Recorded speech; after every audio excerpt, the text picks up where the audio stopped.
pendant la campagne présidentielle, tous les candidats ils sont au max. Tous ils sont au max et dès qu'ils sont élus, ils se relâchent et nous on est déçus.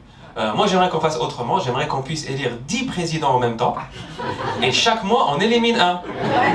Un peu comme la villa des cœurs brisés, mais à l'Elysée. Tu vois, comme ça ils ont toujours la pression les mecs. Parce que je trouve que la barre est beaucoup trop basse. Tout le monde peut devenir candidat, c'est pas possible. En plus il y a des candidats qui reviennent. Tu sais, dans la vie, si tu fais un entretien pour un poste et tu le rates, tu reviens pas 5 ans après avec le même CV, la même lettre de motivation. Mélenchon, ça fait 25 ans qu'il est là, le mec. Et on a dit non, c'est non. T'as reçu le mail, nous avons le regret de vous annoncer que ce poste a été pourvu. C'est bon, lâche l'affaire. Tu sais, sur Tinder, si tu swipes une meuf à gauche, Tinder te la repropose pas. T'imagines, Marine, 53 ans, aime les blonds aux yeux bleus. Bazané, passez votre chemin. Tu dis, ok, swipe à gauche. Marine, 53 ans, aime les blonds aux yeux bleus. Tu dis, ok, je vais élargir la zone de recherche. Eric, 66 ans, aime les blonds aux yeux bleus. Eric, ça va rester dans l'histoire de France, c'est du jamais vu. C'est un mec qui n'est même pas candidat, qui arrive très haut dans les sondages. Voilà. Eric, c'est le mec qui vient sur la ligne du 1500 mètres. Il est là, short, dossard. Les autres sont là, mais toi aussi tu fais la course? Non, non. Moi je vends des livres sur l'athlétisme, donc t'es là, t'as des baskets, tu t'échauffes, non, non, rien à voir. Après t'as la caméra qui présente les coureurs, elle laisse tous les coureurs officiels, elle va vers Eric qui n'est même pas dans la course, et toi Eric, tu penses quoi de cette course? Et lui là, moi je trouve que dans l'athlétisme il y a beaucoup de noirs et d'arabes, et si c'est moi qui organise la prochaine course, il n'y aura pas de Kenyan à l'arrivée, ça c'est sûr. Après t'as des candidats, ils sont même pas à 100% sur le projet, par exemple Philippe Poutou. Le mec il veut devenir président alors qu'il est en CDI. Comment tu veux faire ça? En after work? C'est pas un hobby en fait, c'est pas un club de badminton. Déjà essayer de négocier une rupture conventionnelle. Comme ça on sait que t'es à 100% sur le projet, que t'y crois. Parce que même lui il y croit pas. Parfois on lui pose la question, si vous êtes président, quelle est votre première mesure? Il fait, ah bon, c'est possible? J'aimerais tellement qu'on lui fasse une feinte le jour du résultat, juste pour voir sa réaction. Tu sais, au moment du JT, et le nouveau président est Philippe Poutou. C'est sûr, il est chez lui, pantoufles, pyjama.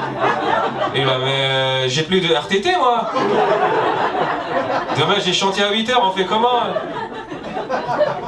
Après, t'as le PS, ils ont misé sur Anne Hidalgo et tout de suite, elle a battu un record. Dans les sondages, elle est à moins 17%. Voilà, personne ne comprend ce chiffre. C'est-à-dire qu'ils ont appelé des gens pour dire est-ce que vous allez voter pour elle? Ils ont dit non. Après, il y a d'autres personnes à qui on n'a rien demandé. Ils ont eux-mêmes appelé les sondeurs pour dire nous aussi, on va pas voter pour elle. Donc, passez-lui bien le message comme ça, elle est au courant. Après, elle a dit oui, mais j'aurais eu beaucoup plus de voix si on comptabilisait toutes les voies cyclables. Mais bon, malheureusement, ça rentre pas dans le calcul. Ça rentre pas dans le calcul. Elle a tout misé là-dessus, la pauvre. Et t'as Yannick Jadot, j'ai regardé, avant il était chez Greenpeace, et c'est vrai que Greenpeace, ça laisse des traces. On connaît tous les gens de Greenpeace. Hein. S'il devient président, c'est sûr qu'il va nous saouler pendant 5 ans dès que tu sors d'un métro. Excusez-moi, vous avez 2 minutes? Parce que le PIB est en train de fondre, monsieur, excusez-nous. Dégage, mec.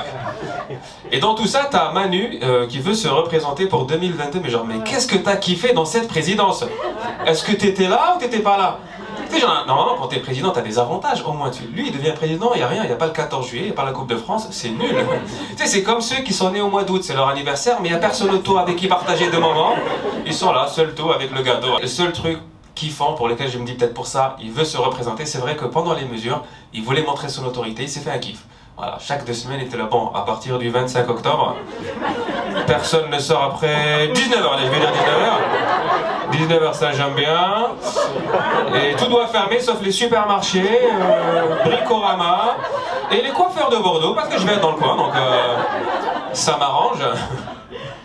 Le mec, il devient président, il enchaîne manif sur manif. Les gilets jaunes, les chasseurs, les aides-soignants. À un moment donné, au milieu, il a 2 semaines de break. Il sort pour voir les gens, paf, une baffe. Qu'est-ce que tu reviens faire ici, mec?